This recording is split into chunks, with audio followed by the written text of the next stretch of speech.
Is this on? Can you see me? I think this is on. If this is not on, this is going to be embarrassing because I'm going to talk to nobody for like 30 minutes. If this is on, then hello and welcome to my YouTube channel. I guess if you're seeing this, then that means I've done it. And I was inspired to do that because I was filling out my son's baby book this morning. This is him. His name is Leo. He is 3 weeks old today and he's an absolute dream.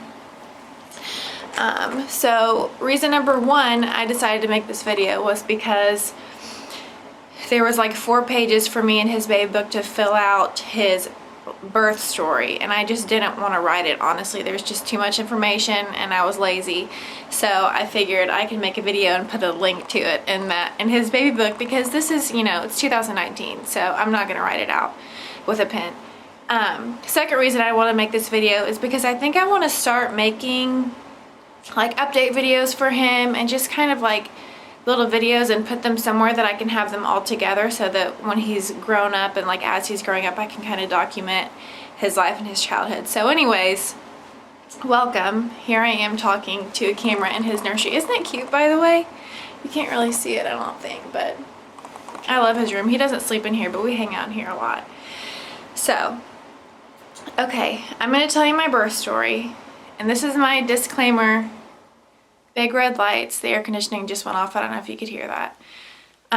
This video is going to be TMI. It's going to be graphic. Things happened to me that, honestly, I was shook, and I did not expect it. And if I could be real with you, everything that could have gone wrong in my labor and delivery story did. The good news is that he's alive. I'm alive. We made it. He's out of my stomach and everything's okay now. But it didn't go great, and it was really hard. And basically, I don't want to scare anyone from having kids, because if you do have a kid, then it can't be as bad as my experience, and I still would do it a million times over and over again to have this little boy. So I'll be talking about some anatomy things in this video. So if you're a man watching this video, first of all, why? Second of all, goodbye. You need to go. This is for girls. Unless you're my husband, you can watch because you were there. And if you're watching this, Parker, hi, we love you so much. Thank you for this baby. He's everything. Anyways, that's just my warning. I'm going to be pretty real. So it all started at his growth scan when I was 37 weeks pregnant. I think he was measuring like 7 pounds, which would have estimated him to be over 9 pounds at birth. So my doctor was a little bit concerned about his bigness. So we went ahead and scheduled an induction for the day after Christmas. Also, we wanted to have the baby before 2019 for tax reasons, but mostly because he just was so big and I just didn't want him to stay in there for forever.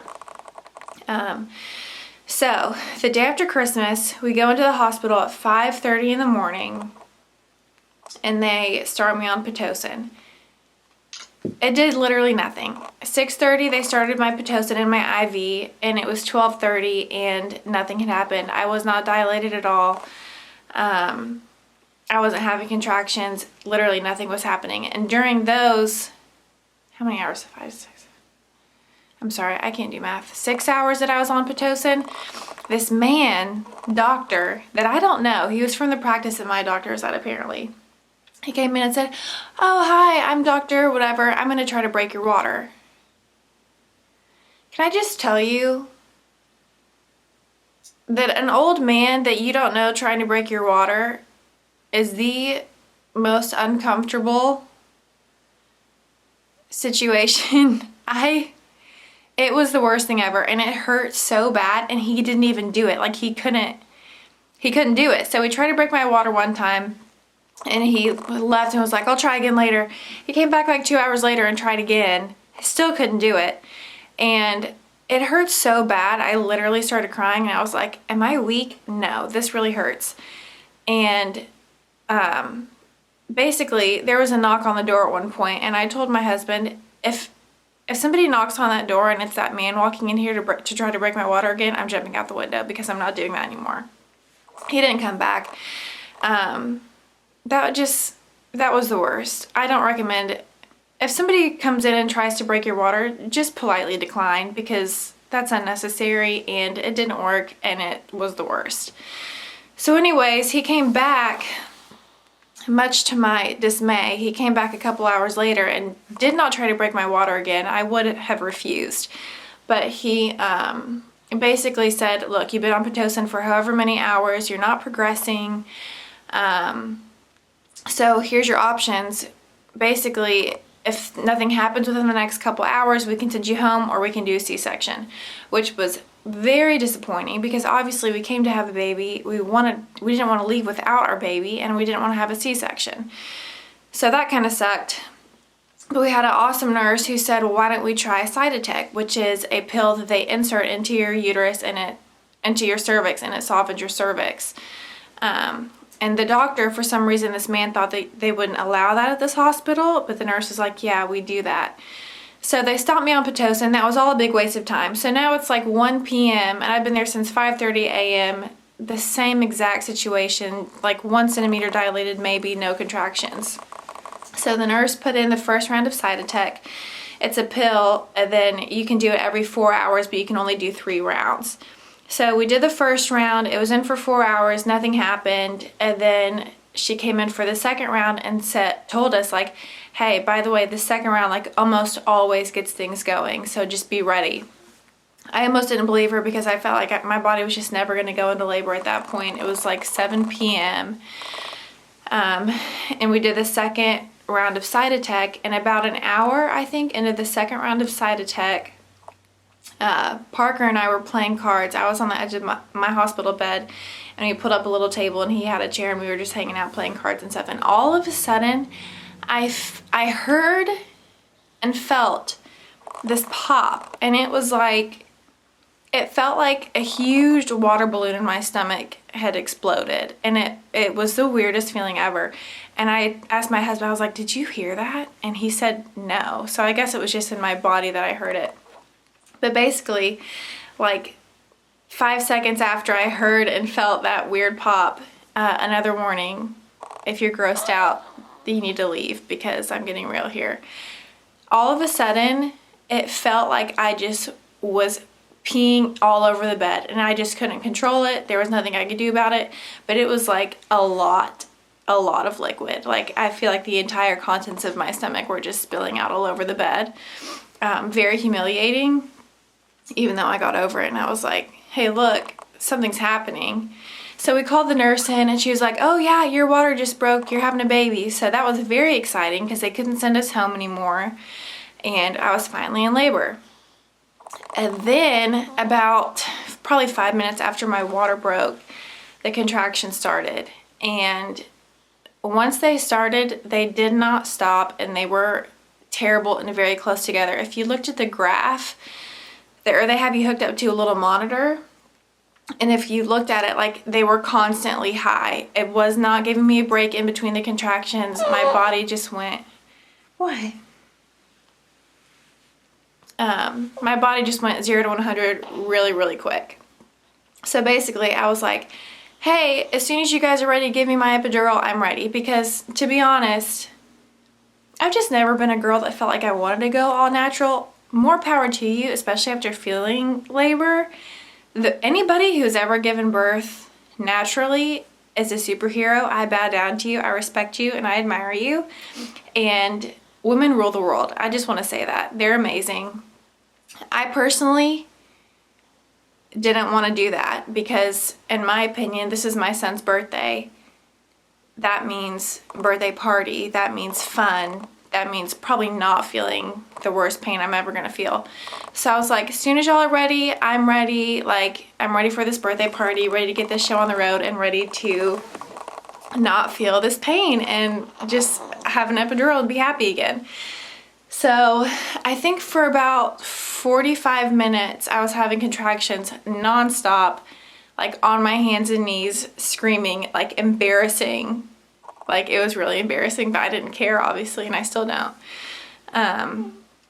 because it really hurt. And then the man came in with an epidural, and I could have kissed him, I swear.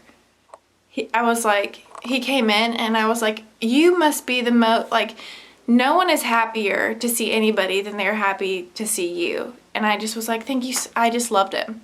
And he was very nice. So he gave me my epidural. I was having contractions while I was getting my epidural, which was terrifying because you can't move because then you'll be paralyzed. So the nurse is like holding my hands, and this man's sticking a giant needle in my back. By the way, the epidural was uncomfortable, yes, but compared to the pain, like the contraction pain, you welcome any other, like cut off my foot, I don't care. Give me a distraction from the pain that's going on in my stomach area. So the epidural was a very welcome pain. So I got the epidural, and then I felt amazing. And I started to get shaking really bad, and that really freaked Parker out. But I stopped feeling the contractions and everything was fine. And then as soon as I got the epidural, the nurse checked me again, and she was like, oh, you're dilated to a 7. So in like 45 minutes of those nonstop contractions, I had gone from like 0 to 1 centimeters dilated to 7. And that's why it hurt so bad. And she left for like 15 minutes and came back to check me again, and I was dilated to a 10. So we were thrilled and just ready to get this baby out. I think it was about 10 p.m. at that point. We got to 10 centimeters, and we had been texting our families all day saying like, nothing's happening, nothing's happening. And then all of a sudden we were like, okay, she's 7 centimeters. And then all of a sudden, like 15 minutes later, we were like, okay, I'm 10 centimeters and I'm doing practice pushes now. So our family like scrambled, and everybody got to the waiting room at like 10:30. And so I started doing practice pushes with the nurses.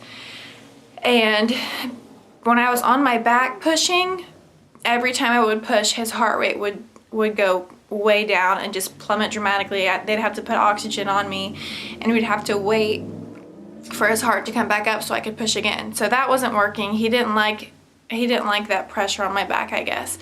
So the nurse suggested flipping me on my side.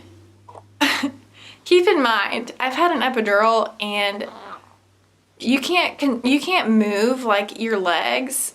So people were literally, it was very humiliating. People were having to flip me over, and I just was like a limp potato, and I was like, I'm so useless. I'm really trying to have a baby, but I can't feel anything. And I feel so embarrassed that like my leg like fell off the bed at one point, and somebody had to pick my leg up and put it back. And I was like, that was a low moment for me. And I was like, I'm so sorry. Can you pick my leg up for me because it fell?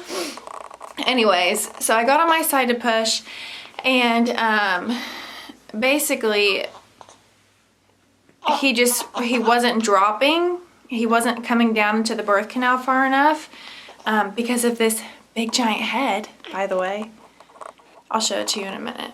But so the doctor came in and put a peanut ball in between my legs to open up my birth canal so that he would fall by himself naturally and kind of get into position to where I could push him out.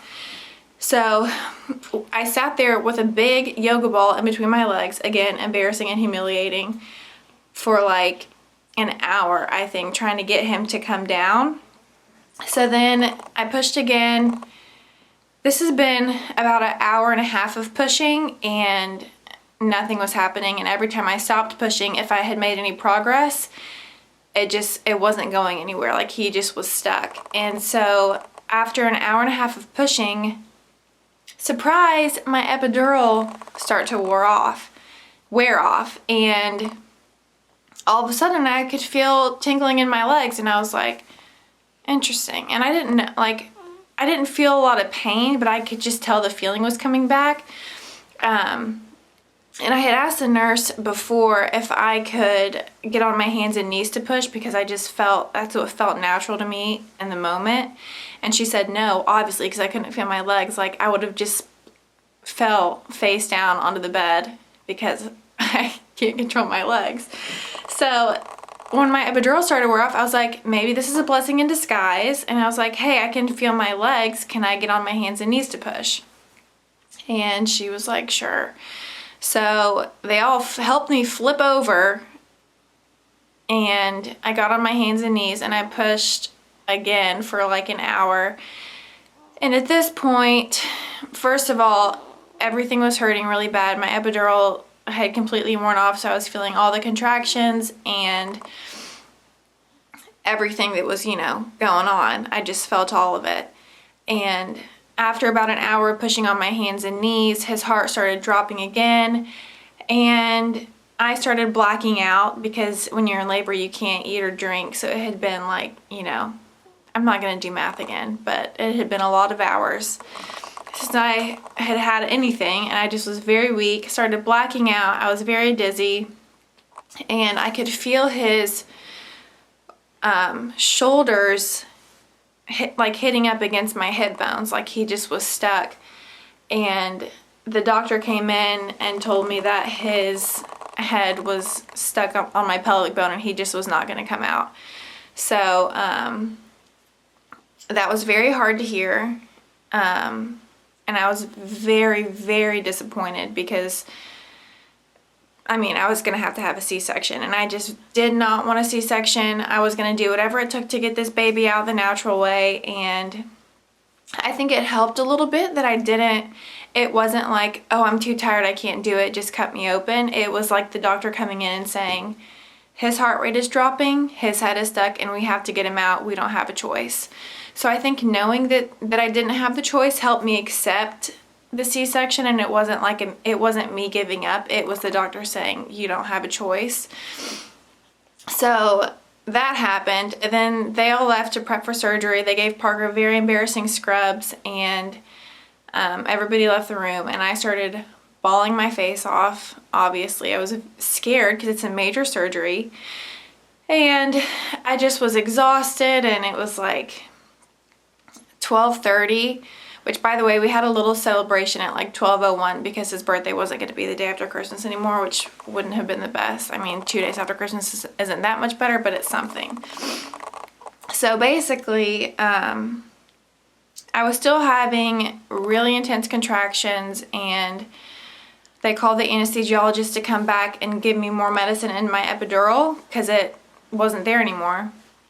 So he came in and did that, and then we went back to surgery, and Parker went to the bathroom and barfed on the way to surgery or something. He told me this later. I don't know. I was very out of it, very medicated. So we got into the operating room, and I had accepted it at this point. I was still very loopy, very tired, and very dizzy, and just kind of, I don't know, it felt like a very out-of-body experience. And so they prepped me for surgery. Up goes the curtain. We're ready to go. All of a sudden, it's about an hour and a half again after he re-administered my epidural, which, if you remember the first time my epidural wore off after an hour and a half, guess what? The same thing happened this time. And I don't even want to say it because it just makes me remember.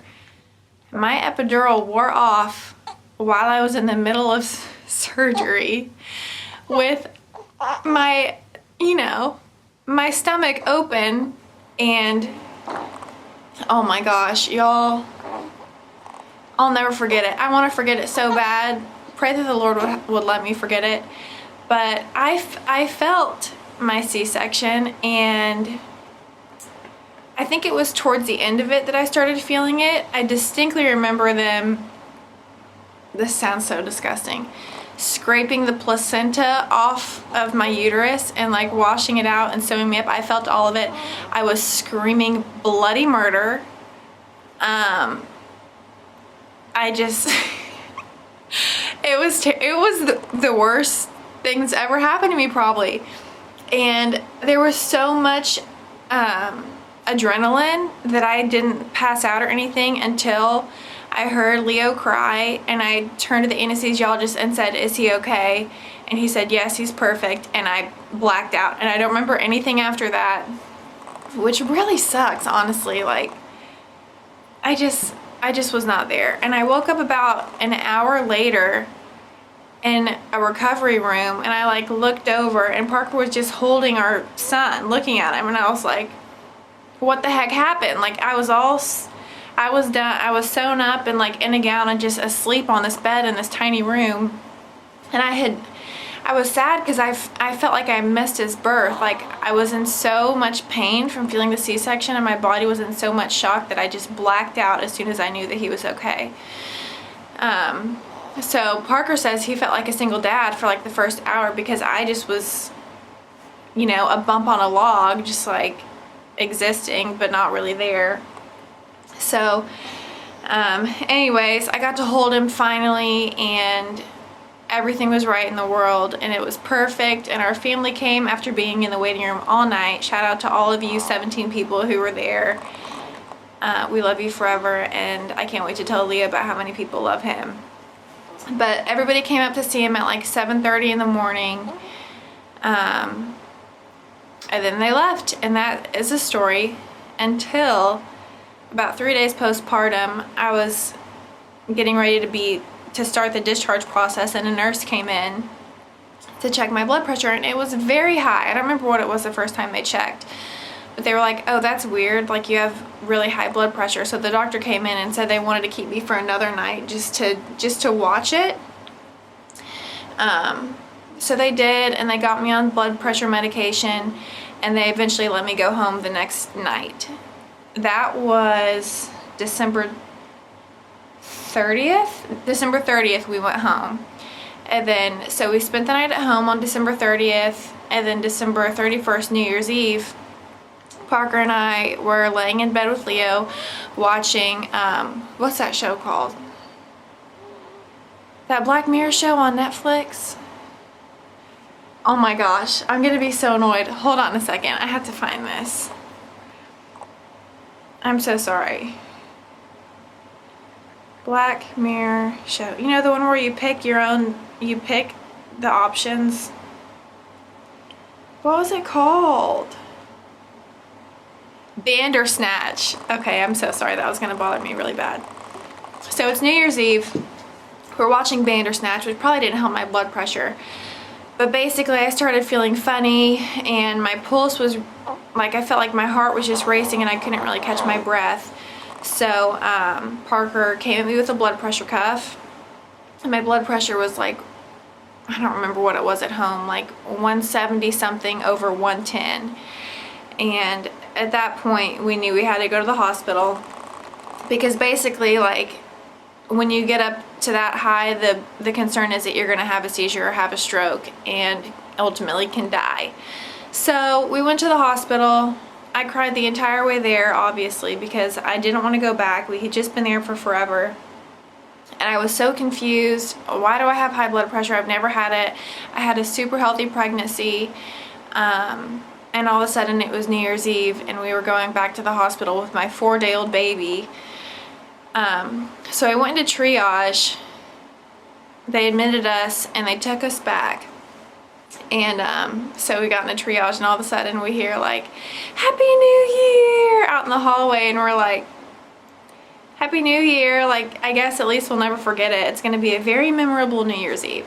So they checked my blood pressure in triage, and it was like 185 over 117.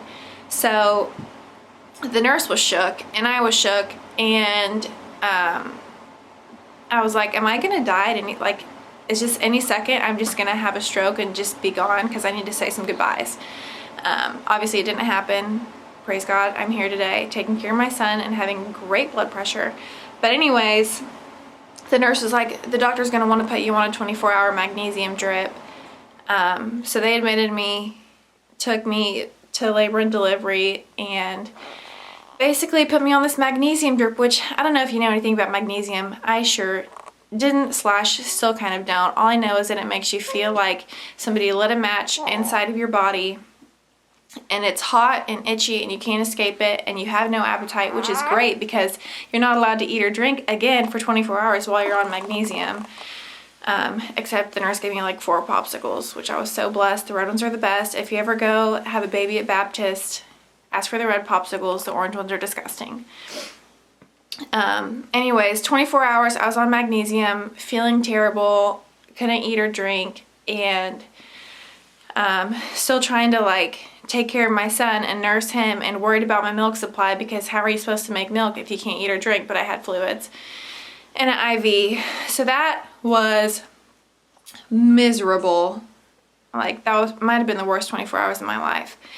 But they got my blood pressure under control, and then we were discharged. I think we were there for 2 nights, and then we were discharged again, and then we came home, and now ever since then I've been on blood pressure medication, but I've already started to get weaned off of that and back to normal, and I feel back to normal, thank God, and I feel great. And this is Leo, and he was born 8 pounds, 15 ounces.